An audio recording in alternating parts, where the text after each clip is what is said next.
वास्तु की कंसल्टेशन के लिए मेरे पास एक क्लाइंट आए, मुझे कहते कि मेरी अच्छी भली जॉब चल रही थी, अचानक से जॉब चली गई। मैनेजरियल लेवल की जॉब थी, हाईली पेड जॉब थी, तो नेचुरली जैसे ही जॉब गई घर का सारा बजट हिल गया।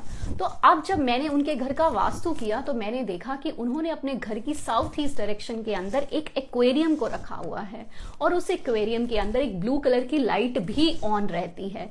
तो मैंने उनसे पूछा कि जब आपकी जॉब गई तो क्या 1-2 हफ्ते पहले ही आपने इस एक्वेरियम को यहाँ पे शिफ्ट किया था?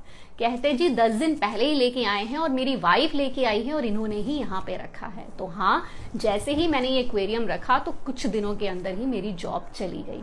तो अब आपने देखा कि एक्वेरियम जो कि कैश फ्लो बढ़ाने का काम करता है, वो कैश फ्लो को कम कैसे कर सकता है? क्योंकि साउथ ईस्ट डायरेक्शन आग्नेय कोण है और वाटर फीचर एक्वेरियम जैसे ही वहां पे गया तो उसने कैश फ्लो को कम किया। तो एक्वेरियम अगर घर की सही डायरेक्शन के अंदर रखा जाएगा तो आपको फायदा देगा, पर अगर गलत डायरेक्शन में रखा जाएगा तो सारे आपकी कैश फ्लो की प्रॉब्लम्स को लेके आएगा।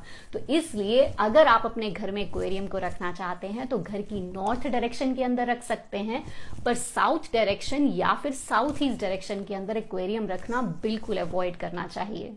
और मैं तो जब किसी का वास्तु करती हूं तो मैं तो ये भी देखती हूं कि एक्वेरियम मेरी क्लाइंट की कुंडली के कहीं 6, 8 या 12 भाव के साथ लिंक तो नहीं बना रहा, क्योंकि अगर ऐसा होगा तो चाहे सबको एक्वेरियम सूट करे पर उसके लिए प्रॉब्लम्स बढ़ाएगा, स्ट्रगल्स इंक्रीज करेगा और साथ में खर्चे भी बढ़ाएगा। क्योंकि मैं एस्ट्रो वास्तु को सबसे ज्यादा इंपॉर्टेंस देती हूँ।